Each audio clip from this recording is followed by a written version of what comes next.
ನಮಸ್ತೆ ವೀಕ್ಷಕರೇ, ಕರ್ನಾಟಕ ಪರೀಕ್ಷಾ ಅಧಿಕಾರದಿಂದ ಗ್ರಾಮಾಡಳಿತ ಅಧಿಕಾರಿ ಹುದ್ದೆಗಳಿಗೆ ನೇಮಕಾತಿ ಬಿಟ್ಟಿದ್ದಾರೆ.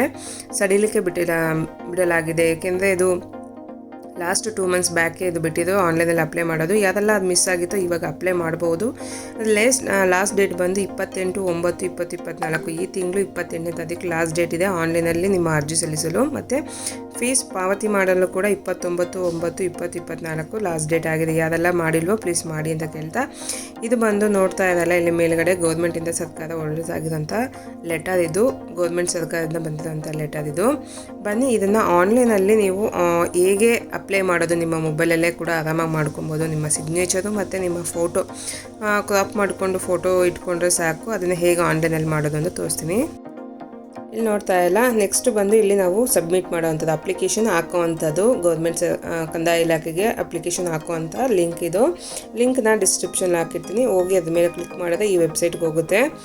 ನೋಡ್ತಾ ಇಲ್ಲ, ಇದು 5 ಸ್ಟೆಪ್ ಇರುತ್ತೆ. ಆ 5 ಸ್ಟೆಪ್ನ ಪ್ರೋಸೆಸ್ ಹೇಗೆ ಮಾಡೋದು, ನೀವು ಹಿಂಗೆ ಅಪ್ಲೈ ಮಾಡೋದು ಅಂತ ಸ್ಟೆಪ್ ಬೈ ಸ್ಟೆಪ್ ತೋರಿಸ್ತಾ ಹೋಗ್ತೀನಿ. ಲಾಸ್ಟ್ ಡೇಟ್ ಆಗಿದೆ ಅಂದರೆ ಬೇಗ ಯಾವ್ದೆಲ್ಲ ಅಪ್ಲೈ ಮಾಡಿಲ್ಲ ಅಪ್ಲೈ ಮಾಡ್ಕೊಳ್ಳಿ. ಬನ್ನಿ, ಫಸ್ಟ್ ಸ್ಟೆಪ್ ನೋಡ್ತಾ ಇಲ್ಲ, ನಿಮ್ಮ ಡೀಟೇಲ್ಸ್ ಕೇಳುತ್ತೆ. ನೆಕ್ಸ್ಟ್ ಬಂದು ನಿಮ್ಮ ಸಿಗ್ನೇಚರ್, ನಿಮ್ಮ ಫೋಟೋ ಅಲ್ಲಿ ಅಪ್ಲೋಡ್ ಮಾಡಬೇಕಾಗುತ್ತೆ ಮತ್ತು ಪೇಮೆಂಟ್ ಮಾಡಬೇಕಾಗುತ್ತೆ. ನೆಕ್ಸ್ಟ್ ಆ ಪೇಮೆಂಟ್ ಸ್ಟೇಟಸ್ ನೋಡಬೇಕಾಗುತ್ತೆ, ಸಬ್ಮಿಟ್ ಆಗಿದೆಯೋ ಇಲ್ಲೋ ಗೌರ್ಮೆಂಟ್ಗೆ ಅಂತ. ಅದಾದಮೇಲೆ ಪ್ರಿಂಟ್ಔಟ್ ತೊಗೊಬೇಕಾಗುತ್ತೆ. ಫಸ್ಟ್ ಒಂದು ಸ್ಟೆಪ್ ನೋಡೋದಲ್ಲ, ಅದ್ರ ಮೇಲೆ ಕ್ಲಿಕ್ ಮಾಡಿ ಕಂದಾಯ ಇಲಾಖೆದು ಪೇಜ್ ಓಪನ್ ಆಗುತ್ತೆ. ಇಲ್ಲಿ ಗೌರ್ಮೆಂಟ್ಗೆ ಹೇಗೆ ಅಪ್ಲೈ ಮಾಡೋದು ನಾವು ನಮ್ಮ ಕೆಲಸದ್ದು ಅಂತ ಅಂದ್ಬಿಟ್ಟು ತೋರಿಸ್ತೀನಿ. ಬನ್ನಿ, ಫಸ್ಟು ನೀವು ಸೆಲೆಕ್ಟ್ ಮಾಡ್ಕೊಬೇಕಾಗುತ್ತೆ ಯಾವ ಪೋಸ್ಟು ಅಂತ ಅಂದ್ಬಿಟ್ಟು. ಅಲ್ಲಿ ವಿಲೇಜ್ ಅಡ್ಮಿನಿಸ್ಟ್ರೇಟಿವ್ ಆಫೀಸರ್ ಅಂತ ಸೆಲೆಕ್ಟ್ ಮಾಡ್ಕೊಂಡಾದ್ಮೇಲೆ ನಿಮ್ಮ ಡಿಸ್ಟಿಕ್ ಸೆಲೆಕ್ಟ್ ಮಾಡ್ಕೊಳ್ಳಿ. ಡಿಸ್ಟಿಕ್ ಸೆಲೆಕ್ಟ್ ಮಾಡಿಕೊಂಡು ಕೆಳಗಡೆ ನಿಮ್ಮ ಹೆಸರನ್ನು ಕೇಳ್ತಾ ಇದೆ. ಹೆಸರನ್ನು ಕೇಳಬೇಕು ಅಂದರೆ ನಿಮ್ಮ SLC ಮಾರ್ಕ್ಸ್ ಕಾರ್ಡ್ ನಿಮ್ಮ ಜೊತೆಗಿರಬೇಕಾಗತ್ತೆ. SLC ಮಾರ್ಕ್ಸ್ ಕಾರ್ಡು ಮತ್ತು ನೀವು ಏನು ಓದಿರೋ PU ಆಗಲಿ, ಡಿಪ್ಲೊಮೊ, ಇಲ್ಲಾಂದರೆ ಯಾವುದಾದ್ರು ಕೋರ್ಸ್ ಆಗಿದ್ದರೆ +2 ಯಾವುದಾದ್ರು ಮಾಡಿದ್ರು ಅದನ್ನು ಸರ್ಟಿಫಿಕೇಟ್ ನಿಮ್ಮ ಜೊತೆಗೆ ಇಟ್ಕೋಬೇಕಾಗತ್ತೆ. SLC ಮಾರ್ಕ್ಸ್ ಕಾರ್ಡ್ ಅಲ್ಲಿರೋ ಥರನೇ ನಿಮ್ಮ ಹೆಸರು ಕೂಡ ಇಲ್ಲಿ ಟೈಪ್ ಮಾಡಿ ಕೆಳಗಡೆ. ಅದಾದಮೇಲೆ ನಿಮ್ಮ ತಾಯಿ ಹೆಸರು ಕೇಳ್ತಾ ಇದೆ. ನಿಮ್ಮ SLC ಮಾರ್ಕ್ಸ್ ಕಾರ್ಡ್ ಥರ ನಿಮ್ಮ ಹೆಸರು, ನಿಮ್ಮ ತಾಯಿ ಹೆಸರು ಮತ್ತು ನಿಮ್ಮ ತಂದೆ ಹೆಸರು ಮತ್ತು ಯಾವ ಲಿಂಗ ಅಂತ ಕೇಳ್ತಾ ಇದೆ. ಫೀಮೇಲಾ ಮೇಲಾ ಅಂತ ಕೇಳ್ತಾ ಇದೆ, ಅದು ಹಾಕ್ಕೊಳ್ಳಿ. ಮಸ್ಟ್ ಯಾವ ಕ್ಯಾಸ್ಟ್ ಅಂತ ಕೇಳ್ತಾ ಇದೆ, ನೀವು ಕ್ಯಾಸ್ಟನ್ನು ಸೆಲೆಕ್ಟ್ ಮಾಡ್ಕೊಳ್ಳಿ. ನಾನು ಯಾವುದು ಸೆಲೆಕ್ಟ್ ಅಂತ ನಿಮ್ಗೆ ತೋರಿಸ್ತಾ ಇಲ್ಲ. ನೆಕ್ಸ್ಟ್ ನಾನು ಪ್ರೊಸೆಸ್ನ ತೋರಿಸ್ತಾ ಹೋಗ್ತೀನಿ. ನೋಡೋದ ಕ್ಯಾಸ್ಟ್ ಹಾಕ್ಕೊಳ್ಳಿ ನೀವು ಯಾವ ಕ್ಯಾಸ್ಟು ಅಂತ ಅಂದ್ಬಿಟ್ಟು. ನೆಕ್ಸ್ಟ್ ಬಂದು ಮೀಸಲಾತಿ ಪ್ರವರ್ಗಕ್ಕೆ ಸೇರಿದವರು ಅಂತ ಅಂದರೆ ನೀವು ಯಾವ ಕ್ಯಾಸ್ಟು ಅಂತ ಅಂದ್ಬಿಟ್ಟು. ಅದಾದಮೇಲೆ ನೋಡ್ತಾ ಇಲ್ಲ RD number, caste income certificate ಹಾಕಬೇಕಾಗತ್ತೆ. ಯಾವ ಕ್ಯಾಸ್ಟು ಅದು RD ನಂಬರ್ ಇದೆ, RD ನಂಬರ್ ಇಲ್ಲಿ ಹಾಕಬೇಕು. ನೆಕ್ಸ್ಟ್ ಬಂದು ನಿಮ್ಮ ಡೇಟ್ ಆಫ್ ಬರ್ತ್ ಕೇಳ್ತಾ ಇದೆ. ಇಲ್ಲಿ ನಿಮ್ಮ date of birth SLC marks ಕಾರ್ಡಲ್ಲಿ ಹೇಗಿದೆಯೋ ಹಾಗೆ ಇಲ್ಲಿ ಸೆಲೆಕ್ಟ್ ಮಾಡಬೇಕು. ಯಾವ ಡೇಟು, ಯಾವ ಮಂತು, ಯಾವ ಇಯರ್ ಅಂತ ಸೆಲೆಕ್ಟ್ ಮಾಡಿ. ಏಜ್ ಬಂದು ಅದೇ ಆಟೋಮೆಟಿಕ್ ತಗೊಳುತ್ತೆ. ಅಪ್ಲಿಕೇಶನ್ ಹಾಕೋ ಟೈಮಲ್ಲಿ ನಿಮಗೆ ಏಜ್ ಎಷ್ಟಾಗಿದೆ ಅಂತ ಅಂದ್ಬಿಟ್ಟು. ಓಕೆ, ನೆಕ್ಸ್ಟ್ ಬಂದು ಕಾಯಂ ವಿಳಾಸ ಕೇಳ್ತಾ ಇದೆ. ನೀವು ಪರ್ಮನೆಂಟಾಗಿ ಹುಟ್ಟಿ ಬೆಳೆದಿದ್ದು ಊರಲ್ಲೇ ಇದ್ದೀರಾ ಅಂತ ಕೇಳ್ತಾ ಇದೆ. ಇಲ್ಲಾಂದರೆ ಶಿಫ್ಟ್ ಆಗಿದ್ದು ಪರವಾಗಿಲ್ಲ, ನೀವು ಯಾವ ಊರಲ್ಲಿ ಹುಟ್ಟಿ ಬೆಳೆದಿದ್ದೋ ಆ ಊರು ಕಾಯಂ ಇದ್ದರೆ ಹಾಕಿ. ಇಲ್ಲಾಂದರೆ ಪರ್ಮನೆಂಟಾಗಿ ನೀವು ಅಲ್ಲೇ ಸೆಟ್ಲ್ ಆಗಿಬಿಟ್ಟಿದ್ದೀರ ಅಂತಂದು ಅದು ಆ ಅಡ್ರೆಸ್ ಕಾಯಂ ವಿಳಾಸ ನಿಮ್ಮದು ಹಾಕಿ. ಅಡ್ರೆಸ್ ಎಲ್ಲ ಹಾಕಿ ನಿಮ್ಮ ಜಿಲ್ಲೆ ಯಾವುದು, ರಾಜ್ಯ ಯಾವುದು, ಪಿನ್ ಕೋಡ್ ಯಾವುದು ಪ್ರತಿಯೊಂದು ಅಲ್ಲಿ ಸಬ್ಮಿಟ್ ಮಾಡಬೇಕಾಗತ್ತೆ. ಅದಾಕಾದ್ಮೇಲೆ ಕೆಳಗಡೆ ನೆಕ್ಸ್ಟ್ ಒಂದು ಕೇಳ್ತಾ ಇದೆಯಲ್ಲ, ಶಾಶ್ವತ ವಿಳಾಸ ಅಂತ ಇದೆ. ಅಂದರೆ ನೀವು ಪರ್ಮನೆಂಟಾಗಿ ಅಲ್ಲೇ ಇದ್ದೀರೋ ಇಲ್ಲ ಬೇರೆ ಕಡೆ ಶಿಫ್ಟ್ ಆಗಿದ್ದೀರೋ ಅಂತ. ಇಲ್ಲಿ ಎಸ್ ಆರ್ ನೋ ಅಂತ ಇದೆಯಲ್ಲ, ಹೌದು ಇಲ್ಲಾಂದರೆ ಇಲ್ಲ ಅಂತ ಅಲ್ಲಿ ಸೆಲೆಕ್ಟ್ ಮಾಡಿ. ಇಲ್ಲ ಅಂತ ಅಂದರೆ ಅದನ್ನು ಇವಾಗ ಸದ್ಯಕ್ಕೆ ಇವಾಗ ಪ್ರೆಸೆಂಟಲ್ಲಿ ಎಲ್ಲಿದ್ದೀರೋ ಅದನ್ನು ಟೈಪ್ ಮಾಡಿ. ಇಲ್ಲ ಹೌದು ಅನ್ನೋದಾದರೆ ಅದ್ರ ಮೇಲೆ ಕ್ಲಿಕ್ ಮಾಡಿದ ತಕ್ಷಣ ಆಟೋಮೆಟಿಕ್ ಅದು ಸೇಮ್ ಮೇಲೆ ಇರೋದು ಕೆಳಗಡೆ ಟ್ರಾನ್ಸ್ಫರ್ ಆಗುತ್ತೆ. ಕೆಳಗಡೆ ಮೊಬೈಲ್ ನಂಬರ್ ಕೇಳ್ತಾ ಇದೆ, ಮೊಬೈಲ್ ನಂಬರ್ ಹಾಕಿ. ಅದಾದಮೇಲೆ ಇಮೇಲ್ ID ಕೇಳ್ತಾ ಇದೆ, ಇಮೇಲ್ IDನೂ ಕೂಡ ಹಾಕಬೇಕಾಗತ್ತೆ. ಇಲ್ಲಿ ನೋಡ್ತಾ ಇದೆ ತಾವು ಮದುವೆ ಆಗಿದ್ದೀರಾ ಅಂತ ಕೇಳ್ತಾ ಇದೆ. ಹೌದು ಅಂದರೆ ಹೌದು ಅಂತ ಹಾಕಿ, ಇಲ್ಲ ಅಂದರೆ ಇಲ್ಲ ಅಂತ ಹಾಕಿ. ಅದಾದಮೇಲೆ ಮೀಸಲಾತಿ ಕೋರಿಕೆ ಇದೆಯಾ ಅಂತ ಕೇಳ್ತಾ ಇದೆ. ಗ್ರಾಮೀಣ ಅಭಿವೃದ್ಧಿ ಇದೆ ಅಂತ ಹಾಕಿ, ಇಲ್ಲ ಅಂದರೆ ಇಲ್ಲ ಕನ್ನಡ ಮಾಧ್ಯಮ ಅಂತ ಇದೆ, ಕನ್ನಡ ಮಾಧ್ಯಮ ಅಂತ ಸೆಲೆಕ್ಟ್ ಮಾಡ್ಕೊಳ್ಳಿ. ನೆಕ್ಸ್ಟು ನೀವು ಅಂಗವಿಕಲ ಅಭ್ಯರ್ಥಿ ಅಂತ ಕೇಳ್ತಾ ಇದೆ. ಹೌದು ಅಂದರೆ ಹೌದು ಅಂತ ಹಾಕಿ, ಇಲ್ಲ ಅಂದರೆ ಇಲ್ಲ ಅಂತ ಹಾಕಿ. ಮಾಜಿ ಸೈನಿಕನ ಅಂತ ಕೇಳ್ತಾ ಇದೆ. ಅಂದರೆ ನೀವು ಇದಕ್ಕೂ ಮುಂಚೆ ಏನಾದರೂ ಸೈನ್ಯದಲ್ಲಿ ಏನಾದರೂ ಕೆಲಸ ಮಾಡಿ ಬಂದು ರಿಟೈರ್ಡ್ ಆಗಿ ಬಂದಿದ್ದರೆ ಹೌದು ಅಂತ ಹಾಕಿ, ಇಲ್ಲ ಅಂದರೆ ಇಲ್ಲ ಅಂತ ಹಾಕಿ. ಆದಮೇಲೆ KKR ರಿಸರ್ವೇಷನ್ ಅಂತ ಕೇಳ್ತಾ ಇದೆ. ಇಲ್ಲ ಅಂದರೆ ಇಲ್ಲ, ಹೌದು ಅಂದರೆ ಹೌದು ಅಂತ ಹಾಕಿ. ನೆಕ್ಸ್ಟ್ ಬಂದು ಇಲ್ಲಿ ನೀವು ವಯೋಮಿತಿ ಸಡಿಲಿಕೆ ಅಂತ ಕೇಳಿದ್ದ ಅಂತ ಆಪ್ಷನ್ ಇದೆ. ಹೌದು ಅಂತ ಹಾಕಿದ್ರೆ ಅಲ್ಲಿ ಕೆಳಗಡೆ ಆಪ್ಷನ್ಸ್ಗಳು ಬರುತ್ತೆ. ಯಾವ ಟೈಮಲ್ಲಿ ಆಪ್ಷನ್ಸ್ ಕೇಳಿದ್ರೆ ಯಾವ ಟೈಮಲ್ಲಿ ಬೇಕು ಅಂತ ಅಂದ್ಬಿಟ್ಟು ಅದನ್ನು ಸೆಲೆಕ್ಟ್ ಮಾಡಬೇಕಾಗುತ್ತೆ. ಇಲ್ಲ ಅಂದರೆ ಇಲ್ಲ ಅಂತ ಕೇಳಿ. ಮತ್ತು ನೀವು SLC ಮಾರ್ಕ್ಸ್ ಕಾರ್ಡು ನೋಂದಣಿ ಸಂಖ್ಯೆಯನ್ನು ಇಲ್ಲಿ ಹಾಕಬೇಕಾಗುತ್ತೆ. ಅಂದರೆ ರಿಜಿಸ್ಟ್ರೇಷನ್ ನಂಬರ್ ಇಲ್ಲಿ ಎಂಟ್ರಿ ಮಾಡಬೇಕು. ಎಂಟ್ರಿ ಆದಮೇಲೆ ನೆಕ್ಸ್ಟ್ ಒಂದು ಕೇಳ್ತಾ ಇದೆ ವಿದ್ಯಾರ್ಹತೆ ಅಂತ ಕೇಳ್ತಾ ಇದೆ. ಅಂದರೆ +2 ಆಗಿರಲೇಬೇಕು. +2 ಆಗಿರೋವಂಥದ್ದು ಅಂದರೆ ಸೆಕೆಂಡ್ PU ಆಗಿರೋರಿಗೆ, ಇಲ್ಲಾಂದರೆ SLC ಆದಮೇಲೆ ಏನಾದರೂ ಕೋರ್ಸ್ 2 ವರ್ಷ ಮಾಡಿದರೆ ಅಂಥದ್ದು ಕೂಡ ಇಲ್ಲಿ ಅಪ್ಲಿಕೇಶನ್ ಮಾಡ್ಬೋದು. ಡಿಪ್ಲೊಮೊ, JOC, ವೊಕೇಶನಲ್ ಕೋರ್ಸ್ ಅಂತ ಮಾಡ್ತಾರೆ, ಅದನ್ನು ಕೂಡ ಇಲ್ಲಿ ತೊಗೊಳುತ್ತೆ ಇಲ್ಲಿ.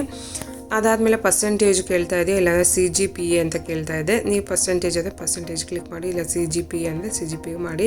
ಅದಾದಮೇಲೆ ನೀವು ಟೋಟಲ್ ಮಾರ್ಕ್ಸು ಡಿಪ್ಲೊಮೊ ಏನು ಮಾಡಿದ್ದು ಅದರಲ್ಲಿ ಟೋಟಲ್ ಮಾರ್ಕ್ಸ್ ಎಷ್ಟು ಬಂದಿದೆ, ಮಿನಿಮಮ್ ಮಾರ್ಕ್ಸ್ ಎಷ್ಟಿದೆ, ಗರಿಷ್ಠ ಅಂಕಗಳೆಷ್ಟು, ನಿಮ್ಗೆ ಅದ್ರಲ್ಲಿ ಬಂದಿದ್ದಂಥ ಮಾರ್ಕ್ಸ್ ಎಷ್ಟು ಅಂತ ಅಂದ್ಬಿಟ್ಟು ಫುಲ್ ಟೋಟಲ್ ಆ ಸೆಮಿಸ್ಟ್ರಿ ಇರುತ್ತೆ, ಸೆಮಿಸ್ಟ್ರಿ ವೈಸ್ ಆಗಲಿ ಇಯರ್ ವೈಸ್ ಆಗಲಿ ಟೋಟಲ್ ಆಗಿ ಹಾಕಿ ಮಾಡಬೇಕಾಗುತ್ತೆ. ಪರ್ಸೆಂಟೇಜ್ ಅದು ಆಟೋಮೆಟಿಕ್ ತೊಗೊಳುತ್ತೆ, ಎಷ್ಟು ಪರ್ಸೆಂಟೇಜ್ ಅಂದ್ಬಿಟ್ಟು ಪರ್ಸೆಂಟೇಜ್ ತೊಗೊಳುತ್ತೆ. ಅದಾದಮೇಲೆ ನೋಡ್ತಾ ಇದ್ದಾರೆ ಪ್ರಮಾಣ ಪತ್ರ ಮಂಡಳಿ ಸಂಸ್ಥೆ ಎಷ್ಟು, ಅಂದರೆ ಯಾವ ಬೋರ್ಡಲ್ಲಿ ನೀವು ತೊಗೊಂಡಿದ್ದೀರಾ ಅಂತ ಅಂದ್ಬಿಟ್ಟು ನೇಮಲ್ಲಿ ಹಾಕಬೇಕಾಗತ್ತೆ. ನಿಮ್ಮ ಸರ್ಟಿಫಿಕೇಟ್ ಏನು ಕೊಟ್ಟಿರ್ತಾರೆ +2ಗೆ ಅಂದರೆ PUCಯಲ್ಲಿ ಅದು ಮೇಲ್ಗಡೆ ಏನಿರುತ್ತೋ ಕರ್ನಾಟಕ ಸ್ಟೇಟ್ ಆಫ್ ಬೋರ್ಡ್ ಅಂತ ಇರುತ್ತಲ್ಲ ಅದು ಹಾಕಬೇಕಾಗುತ್ತೆ ಕಾಲೇಜಿದು.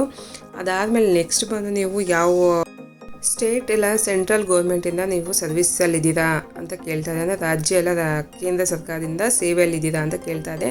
ಇದ್ದರೆ ಎಸ್ ಅಂತ ಹಾಕಿಲ್ಲ ಅಂದರೆ ಇಲ್ಲ ಅಂತ ಹಾಕಿ. ಅದಾದಮೇಲೆ ನಿಮ್ಮ ಆಧಾರ್ ಕಾರ್ಡಲ್ಲಿರೋವಂಥ 4 ಲಾಸ್ಟ್ ಆಧಾರ್ ನಂಬರ್ನ ಇಲ್ಲಿ ಎಂಟ್ರಿ ಮಾಡಬೇಕಾಗತ್ತೆ.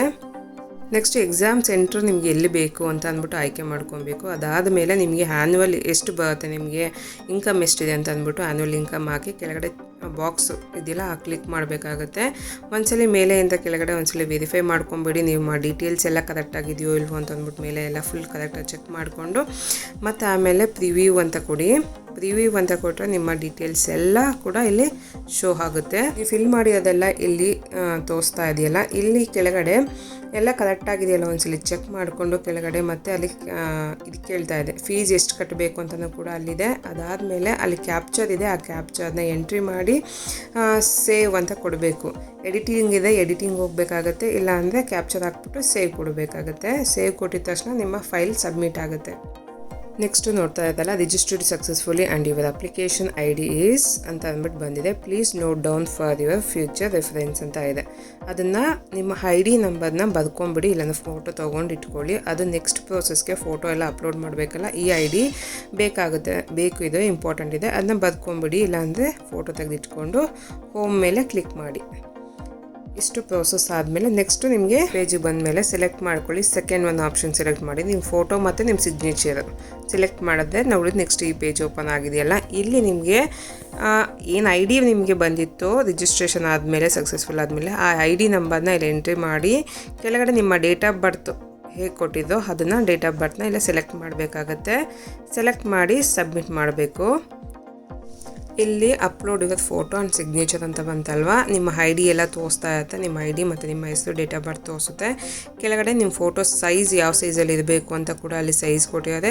ಫೋಟೋನ ಸೆಲೆಕ್ಟ್ ಮಾಡ್ಕೊಳ್ಳಿ ಮತ್ತು ಸಿಗ್ನೇಚರ್ ಕೂಡ ಸೆಲೆಕ್ಟ್ ಮಾಡ್ಕೊಳ್ಳಿ, ಯಾವ ಸೈಜಲ್ಲಿ ಇರಬೇಕು ಅಂತಲೂ ಕೂಡ ಅಲ್ಲಿ ಕೊಟ್ಟಿದ್ದಾರೆ.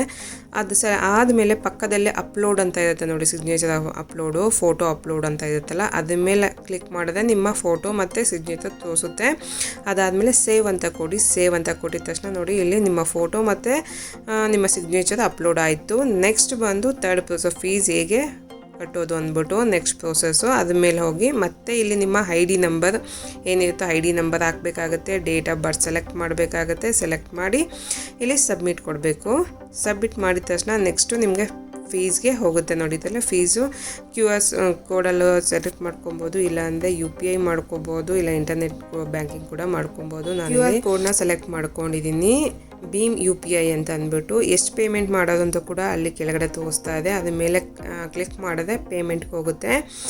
ಸ್ಕ್ಯಾನ್ ಮಾಡ್ಕೊಂಡು ನೀವು ಅಪ್ಲೋಡ್ ಮಾಡ್ಬೋದು. ನಾನು ಪೇಮೆಂಟ್ ಮಾಡ್ತಾ ಇಲ್ಲ, ಸುಮ್ಮನೆ ನಿಮಗೆ ತೋರಿಸೋದಕ್ಕೋಸ್ಕರ ತೋರಿಸ್ತಾ ಇದ್ದೀನಿ. ಅದಾದಮೇಲೆ ನೆಕ್ಸ್ಟ್ ಬಂದು ಇಲ್ಲಿ ನಿಮ್ಮ ಫೀಸ್ನ ಯಾವ ಸ್ಟೇಟಸಲ್ಲಿದೆ, ಫೀಸ್ ಕಟ್ಟಿ ಯಾವ ಸ್ಟೇಜಲ್ಲಿದೆ ಅಂದ್ಬಿಟ್ಟು ಚೆಕ್ ಮಾಡ್ಬೋದು. ಇಲ್ಲಿ ಕೂಡ ಸೇಮ್ 4th ಸ್ಟೆಪ್ಗೆ ನಿಮ್ಮ ID ಹಾಕಬೇಕು. ಅಪ್ಲಿಕೇಶನ್ ID ಹಾಕ್ಬಿಟ್ಟು date of birth hockey submit ಕೊಡಬೇಕಾಗತ್ತೆ. ಸಬ್ಮಿಟ್ ಕೊಟ್ಟಿದ ತಕ್ಷಣ ನಿಮ್ಮ ಫೀಸ್ ಡೀಟೇಲ್ಸ್ ಫುಲ್ ಇಲ್ಲಿ ಬರುತ್ತೆ. ನೋಡ್ತಾ ಇಲ್ಲ, ನೋಟಿಫಿಕೇಷನ್ ನಂಬರು ಮತ್ತು post name, application IDs, candidate name, transaction ID, transfer data, bank ID, bank reference number ಪ್ರತಿಯೊಂದು ಕೂಡ ಇಲ್ಲಿ ಕೊಟ್ಟಿರುತ್ತೆ.